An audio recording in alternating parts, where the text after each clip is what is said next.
Hello and welcome to another edition of Capper Comparison Picks. Tonight I will be giving you the Capper Comparison Picks for UFC Vegas 47. The prelims. They're not all early. 2 of the 3 are early prelims, but we're just going to call them prelims because of course I went out of order. But I do have some prelim fights for you tonight. But before I get into that, I want to just briefly, I didn't bring the paperwork, but as you can see, I'm on the road again. I'm in a hotel room and I got the travel board, so I don't have my paperwork from the weekend, but I had a great weekend. For all you guys that followed my Bellator watch along. Actually, I didn't do that great in Tapology. I think I got maybe 6 out of 10 correct. But the thing is, I made a full 4-leg underdog parlay for Homasi, Henry Corrales, Benson Henderson, and Ryan Bader. It came in, my $10 bet, half a unit bet, paid out $777. So even though I didn't pick them on Tapology, I'm glad I placed that hedge parlay, if you will. Like I'll just, kind of like a scratch off. I'm going to take all 4 of these underdogs have a chance of winning, and it turns out they did. If you go back last week and check out my Bellator 273 Capper Comparison show, I even stated in the show, I said, look, I made a 4-leg parlay with all the favorites, and then I did the same thing with all the underdogs. The favorites paid out like plus 300 and something, so that would have paid out, I was like plus 370, so that would have, my half unit bet would have paid out $37. The underdog parlay paid out $7,772. So my $10 bet paid out $777.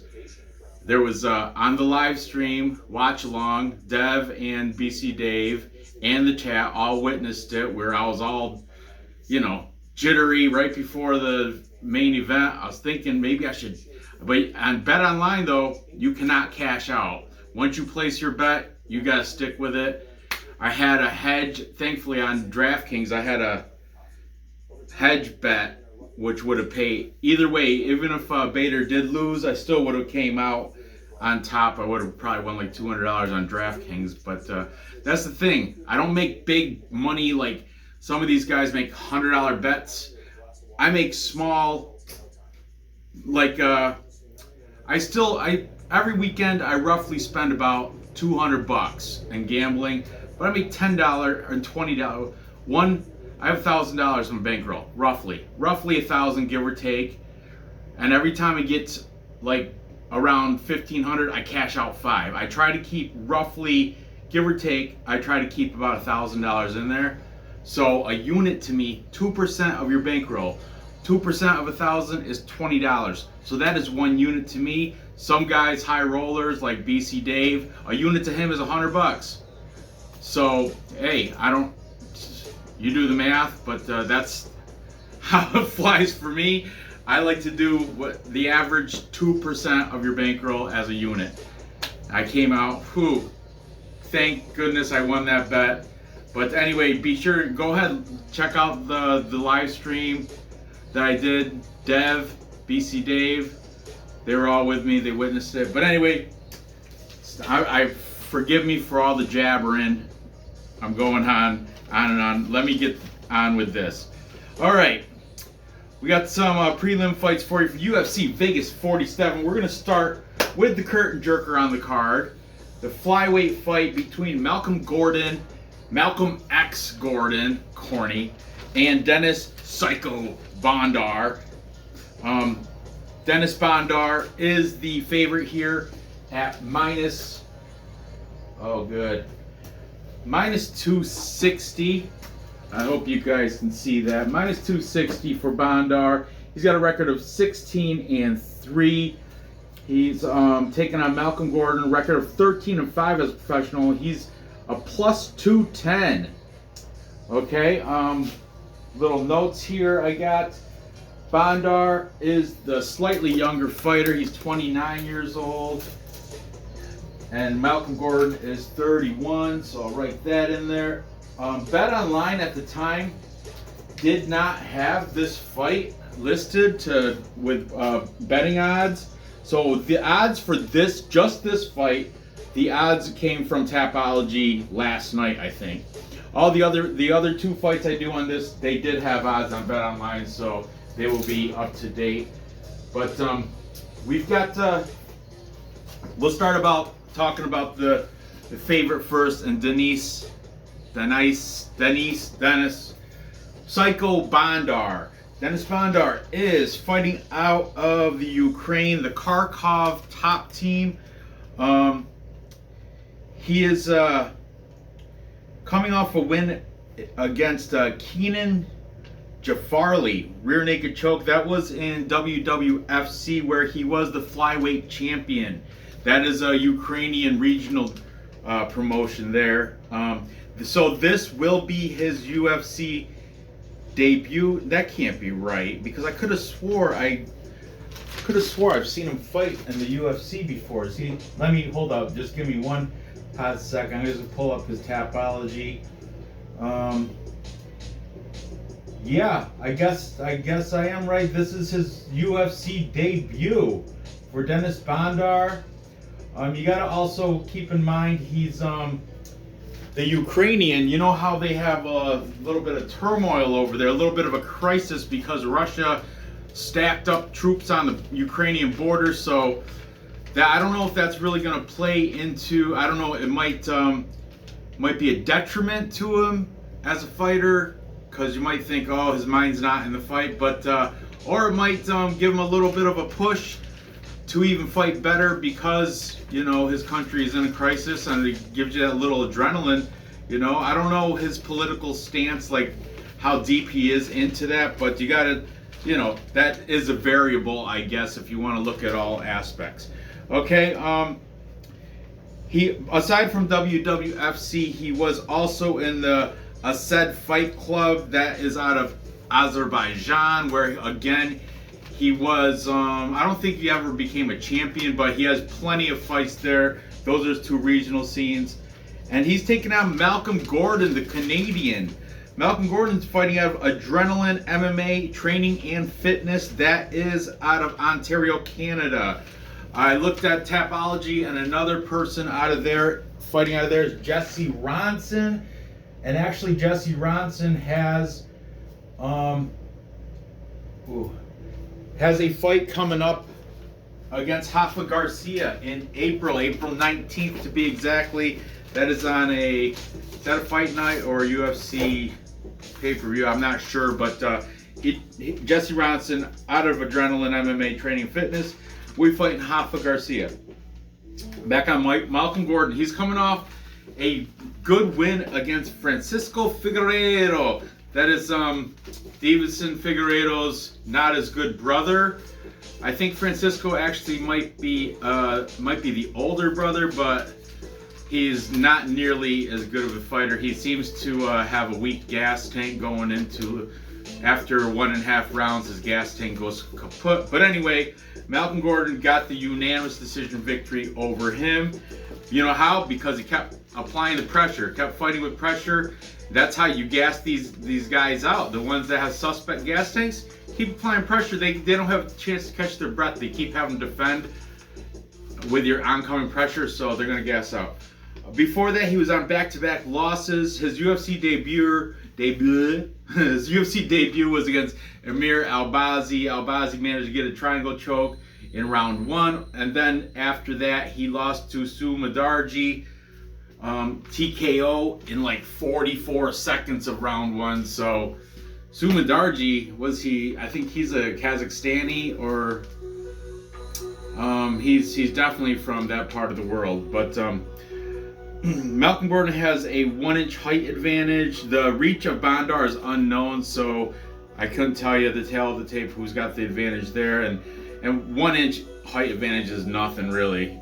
Unless it clears more than 3 inches, it's not really an advantage. But some of these guys, you know, where every inch counts, take that for what it is. I don't know. Make your own opinions on if every inch counts. Okay, so let's get on with this. Taking Dennis Bondar, Psycho. This is where it's all fucky for me because I gotta write and hold the board at the same time. Taking Dennis Bondar, we've got Johnny K picks. Johnny K is saying Bondar should get a submission round 1 or 2, sub R1. I'll put R1, R2. Okay. Johnny K picks. He's saying submission for Dennis Bondar. Then we have MMA Jedi. That is, he's got a couple aliases, but he doesn't like me to call him by those. So check him out. All these links to all these cappers will be in the description. Jedi is saying Bondar should get the KO in the first round. Because Gordon does have that suspect glass kind of. He's chinny, especially if Sumadarji 44 seconds. That make quick work with that. Then we've got AJ DeVito, MMA experts, also taking Dennis Psycho Bondar, and he's also saying KO, but he's saying in round 2. KO round 2. Then the teller, MMA fortune teller. The teller. Teller's on Dennis Bondar. I appreciate the teller coming with his picks. Every week he comes early with them. Like they're ready by Monday. Then finally, my buddy Cody from Blood Money. Cody was on my, I did a watch along for Eagle FC over the weekend too. It was like a watch along free form discussion. It was a good time. Cody happened to come in because Dave was there for a short amount of time. Then he had to go to like a work function, going away party or something. And so yeah, Cody was in the chat and he happened to, his job got snowed out that day. And I was like, come join me, Cody. And he sure did. And he filled in very well. Cody, you're always welcome on any live stream. If I see you in the chat, I can throw you the link and you can join. Okay, so Blood Money Cody is saying TKO for Bondar round 2, making this a full capper consensus. Suppose I should do the dance for you. A full capper consensus is when all the handicappers pick the same side. In this case, throwing good luck pearls out to you. This case, everybody's picking Dennis Bondar to beat Malcolm X Gordon. Despite, like, over the weekend, people were trying to say, oh, we better take Malcolm Gordon at plus 210, whatever. Yeah, plus 210, because that line's going to move. Malcolm Gordon, don't sleep on him. And I agree, don't sleep on Malcolm Gordon. But I'm going to have to go. You know what? I picked Bondar in my unranked contenders contest that I have between BC Dave, Mbe, and Noah Allen and Mecca representing the chat side. What's his name? Fudge. It's right there. I took my tongue. Anyway, I'm going to also side with the favorite here in Bondar. I think he's going to get it done within distance. We're going to say KO round 2 for Dennis Bondar. Just like, look at these guys. Johnny K saying submission. Finish. Okay, MMA Jedi KO first round. Experts KO second round. Teller didn't say. Blood Money KO second round. So yeah, TKO second round is what I'm going to go with. There you have it. Moving on. Next, we've got the light heavyweight fight between Danilo Marquez and this beast of a man, Jailton or Jailton. I think the J is pronounced like either silent or, anyway, we'll call him Jailton Almeida because he speaks Portuguese, Brazilian, so native tongue is Portuguese. Okay, Jailton Almeida fights. Oh, let me show you. He is a huge 4-1 favorite here. Okay, he's 14-2 as a professional fighter. Marques 11-3, being disrespected, getting at plus 300, 3-1 odds on Danilo Marquez. Danilo Marquez has UFC wins, victories, 2 of them. Jailton Almeida does not. Okay, he's got a Contender Series win. So keep that in mind because I'm gonna explain some. You guys already can figure it out, but I'm gonna explain. Okay, let's start talking about Jailton Almeida since he is the huge favorite here. Jailton Almeida is out of LG System in Brazil. His name is Leopold something or other, the owner of the gym. Hold on, I got it right here. Leopold LG System. Yeah, Leopold Gundam System, Jiu-Jitsu and Self-Defense. That is in Brazil, Salvador. Nobody else. Well, Philip Moutinho. No, I don't know. Well, I guess Philip Moutinho. He fought Marques Perez and lost to him, but that's the only other person I recognize on the entire 4 fighters that represent this LG System, okay? But that's where Jailton Almeida comes from. He's coming off a great victory against Nasruddin Nasrudimov in the Contender Series. That was a Contender Series main event where Jailton Almeida was the underdog, I believe, against the Russian guy,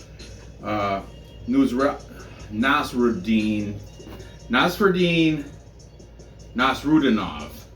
Okay, he beat him. Jailton Almeida beat him with rear naked choke, round 2. And I looked through his Tapology. He loves rear naked chokes. He's got a few victories going that way in, mind you, regional scene events. Okay, he is on a 9-fight win streak. If you want to include submission grappling competitions, he is on a 13-fight win streak. He's very active in submission grapplings. His last promotion was Thunder Fight, where he was a light heavyweight champ out of Thunder, and that is in Brazil. He was also he had a little action over at Future FC, and that's, I think, where he may have taken his 2 losses. I'm not sure, but he does have 2 losses too. Even though he's a phenomenal beast. He looks like he's chiseled out of marble. He looks like he's an Adonis. There's no denying that. He is in great shape. And let's talk about Danilo Marquez, the underdog, the 3-1 underdog, the opponent. There's a little bit of an age discrepancy here. Marquez is 36 and Almeida is 30. But this is light heavyweight. Light heavyweights can, go into the late 30s. Look at the champ, Glover Teixeira. He's old, So light heavyweights can fight into their late 30s, 40s, early 40s. So Danilo Marquez, he's coming off a loss against Kennedy Nzechukwu. He lost TKO round 3, but before he got knocked out in round 3, he did have a little bit of I think he won at least one of those 2 rounds. He used his wrestling where he did have an advantage, so you got to think the dude has somewhat of a good fight IQ. He just got caught in round 3 and got the TKO there, okay? Before that, he used his wrestling to beat Mike Slow Rodriguez. Mike Rodriguez, I don't think is in the UFC any longer, but at the time he was. And he has in his UFC debut, he beat Khadis Ibragimov by unanimous decision, once again going in as the underdogs and defying everybody's odds. He is 4-1 in his last 5. His regional scene consists of mostly it's Gladiator CF, where he was the champion. He headlined the last event he was in there and won it, and he has the belt to prove it. He also has, I think, a few fights in LFA. He fights out of, now here's the clicker. He fights out of Villa da Luta. You know what that is? Villa da Luta is the gym that is owned by Damian Maia, who is his friend, training partner, and coach. Damian Maia, one of the top, when you think of good Brazilian Jiu-Jitsu light heavyweights, Damian Maia is going to be in your, should be in your top 10 rankings for, you know, Jiu-Jitsu, even Brazilian Jiu-Jitsu artists, like performers that use Jiu-Jitsu. He's fantastic. Damian Maia is the co-owner of Villa da Luta in Brazil. Danilo Marquez also has a 3-inch height advantage over Jailton Almeida. Jailton Almeida, like I said, doesn't have the resume of fighters. Yeah, I got it up right here in Tapology, and the dude, look down. I mean, he fought the Contender Series guy. He's got grappling. He beat Chao Borrello in grappling. But then you go to his MMA, and he's got Thunder fight. Look, 37-20, 20 losses. This other guy, Ildemar, 26-14 losses. Look at all these double-digit losers this guy's going against. Then he beat a Can 5-2 in Future FC. I mean, he hasn't. Oh, he's got a string of 0-0, 3-0, 0-3. He's got a string of cans there. Yeah, and the guys that beat him, Bruno Assis beat him in 2018, not all that long ago, by unanimous decision. The guy was 6-2. 2017, he got knocked out in 16 seconds against a guy named Thiago Moreira, who was 11-6, and that was in Katana Fight 3. So I know the popular vote is going to be, and the line minus 400. I guess this dude, Jailton Almeida, is uber aggressive, like comes out very aggressive, does a chain wrestling. He's an aggressive wrestler. Like he'll chain wrestle one move to another, kind of like Khabib, I guess. That's what he's got a huge write-up in Tapology. I don't know who wrote it, but he's got a huge wiki write-up in Tapology. Danilo Marquez has 0. He has no write-up in Tapology. But Danilo Marquez has UFC victories. And he's being, he's being shit on him. But plus 300, how disrespectful. I gotta jump all over that. But anyway, let's see what the cappers have to say in this light heavyweight fight between the prospect, the uber physical appearance, perfect model of, he's a perfect Adonis, perfect model of health, Jailton Almeida. But you know what? Big muscles also mean suspect cardio. You look at his Topology, he's got a ton of first round finishes. And first and second, a lot of his, let's look at this, I got it right open. Round 1 against a Can, round 1 against a Can, round 1 against another Can, round 1, round 2 against a guy that's not bad, 19-4, round 1, and then his grappling things were all his grappling things are all won by rear naked choke, except for that against Chao Borrello, he won by escape time. But yeah, he loves the rear naked choke, and I think to be honest with you, I think Danilo Marquez with Damian Maia, I think the grappling, the BJJ anyway, I would have to side with Danilo Marquez. I mean, his friend, main training partner is Damian Maia. The other guy, Leonardo Gordon or Gorba, I already forgot his dude's name. The LG guy, and there's, like I said, there's nobody else in his gym.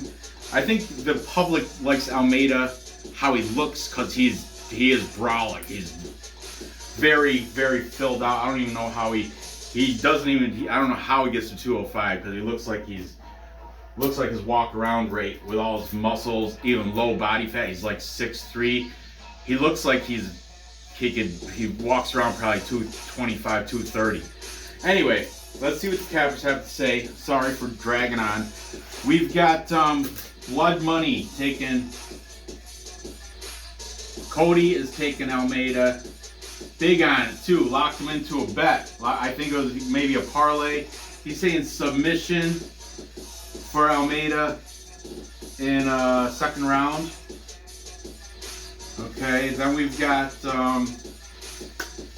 the fortune teller. The teller really doesn't give methods or rounds that much. Then we've got AJ DeVito, MMA expert, saying Almeida should get the decision here. Which that could also, hey, he's only gone to decision like twice. On a quick look over his Tapology, it looked like he's got 2 decision victories out of his 14 victories. But hey, maybe. Then we've got the MMA Jedi. Jedi thinks Almeida is going to get the TKO round 1, make it quick. That's a smart pick though, because you look at his Tapology, that's how all his victories come. Not all of them, a lot of them are submission round 1. Like I said, the dude loves rear naked choke. And finally, Johnny K also taking Almeida by KO to get it done over Danilo Marquez, making this another full capper consensus. Like I said, the full cap consensus, everybody's taking the same side. This is a huge favorite. Of course they're going to. Why wouldn't they? They take this brolic dude, Almeida. But you know what? It won't be my first time. I'm going against the full capper consensus. I'm going against the cappers. I'm going to take Danilo Marquez. I think he's low-key good. He doesn't look like... I know he's got somewhat of a dad bod. But he is a little bit older. But I saw his Instagram. He's pushing like this concrete, like a weight sled or something on the road. He's pushing it, and the dude is primed. I think everybody's disrespecting him at plus 300.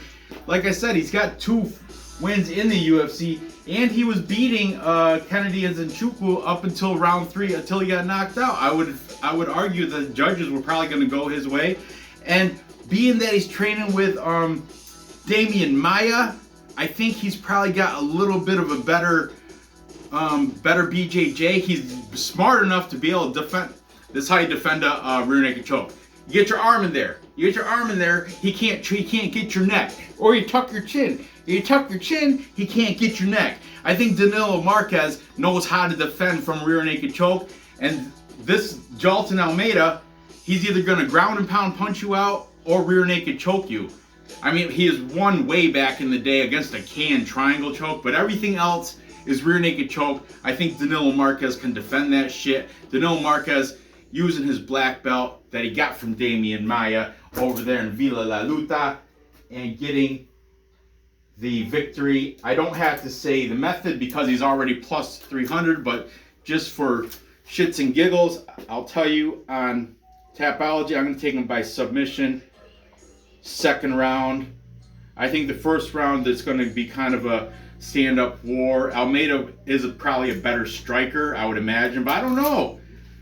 Like I said, Danilo Marquez got 3-inch height advantage, so that might come into play there. But I think it's going to be back of just measuring each other out. Almeida's going to come fierce, like you said, he's super aggro, uber aggressive. But Marquez, I think, has a smart enough game plan, especially training with a veteran like Damian Maia, to come up with how to defend Jailton Almeida. And that's why I'm going with the big upset here. Plus money. Let me circle that bad boy. Plus 300, plus money. And like I said, you know, Bellator, all 4 main events that I parlayed together, all 4 of those guys were underdogs. Benson Henderson was a plus 350. That's why, you know.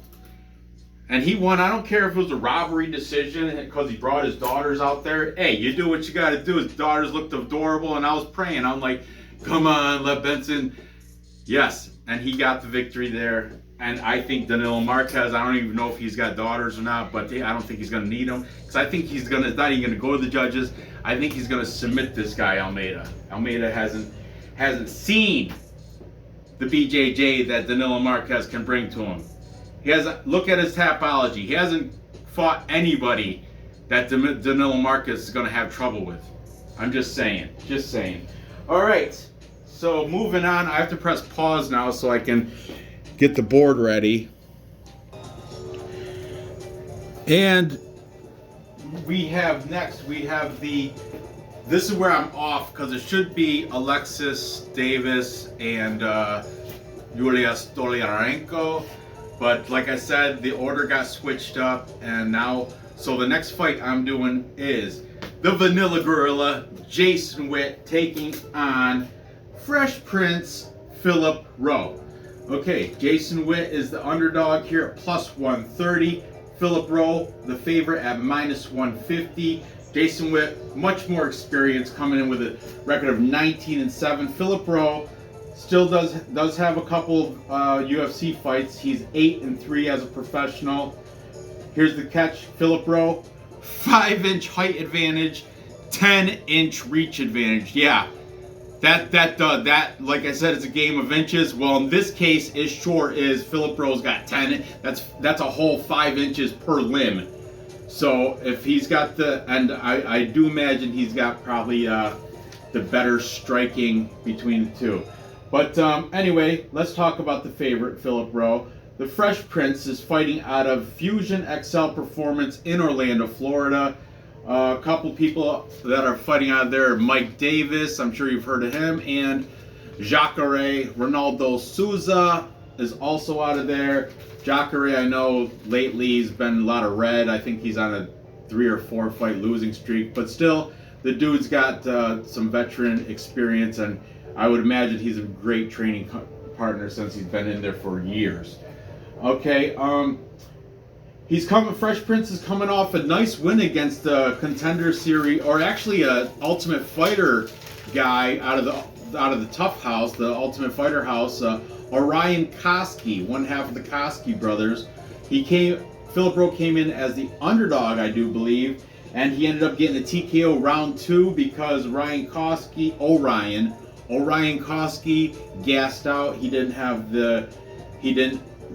Maybe it was a combination of that and the UFC debut jitters, but anyway, second round he was gassed, nothing left in the tank. Philip Rowe took advantage, got the TKO round 2. Before that, in his UFC debut, he did take that L from Gabe Green, the loss. Gabe Green's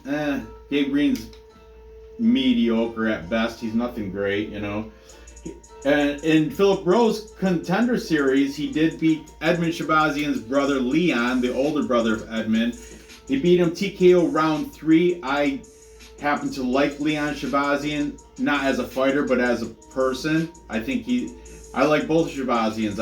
I don't know them personally, but I know they've been on Gabe Killian's. There used to be a capper named Gabriel Killian, and he used to have him on all the time because he's close friends with those guys. But anyway, Leon Shabazian took the L to Philip Rowe in the Contender Series, and that was TKO round 3. So Philip Rowe, win some, you lose some, not that good, not that great, but not that bad either. Jason Witt now, the Vanilla Gorilla. He's coming off a win against the veteran Brian Barberena. Majority decision. That means one of the judges called it a draw. But Jason Witt did get the win there. I think he took down Barberena like over half a dozen times in that. So he definitely used his wrestling. But against Philip Rowe he's got that lengthy sprawl. I mean, you'd imagine I got to check his stats on his takedown defense.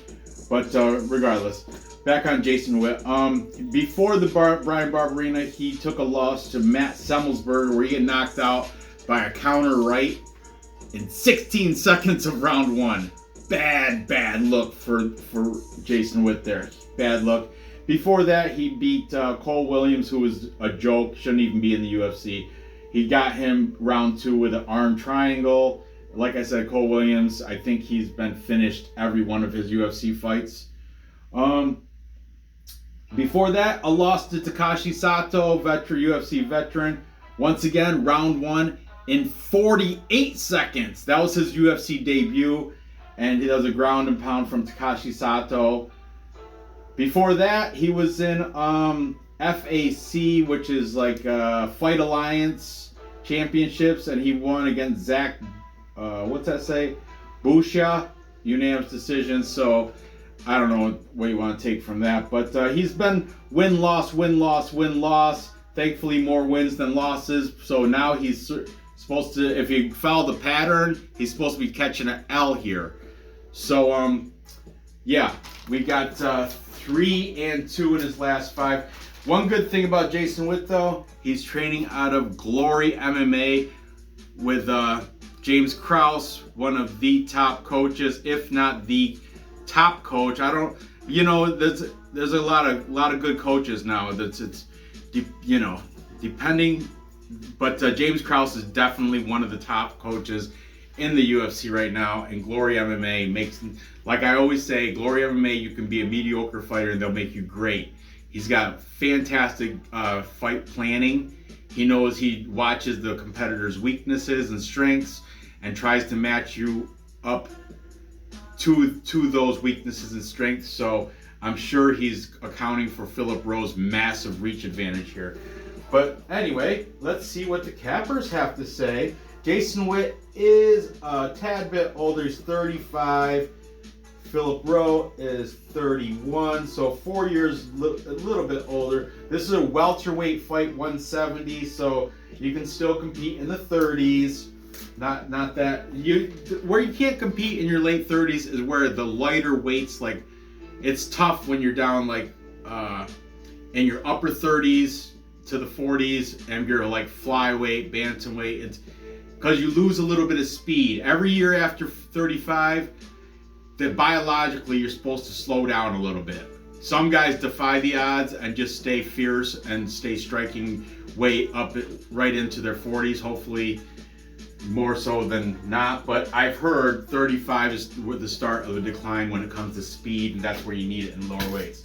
But at 170, I think 4 years shouldn't make, and he's at 35. He's right at the cusp. He shouldn't be on his decline yet. Okay. By the way, I wanted to say a couple other Glory MMA guys that he's probably gearing, well, I don't know if he's gearing up with them, but they also have fights from Glory MMA in the upcoming months. Tim Elliott's fighting Tajir Ulanbekov. That's in March. And Mike Breeden is fighting Latan Levy, and that is in April. So good active gym from Glory MMA. And like I said, James Krause, he can train the best he's among the best coaches. Let's see what the cappers have to say. Sorry for rambling. Taking the favorite here, we've got the MMA fortune teller, the teller,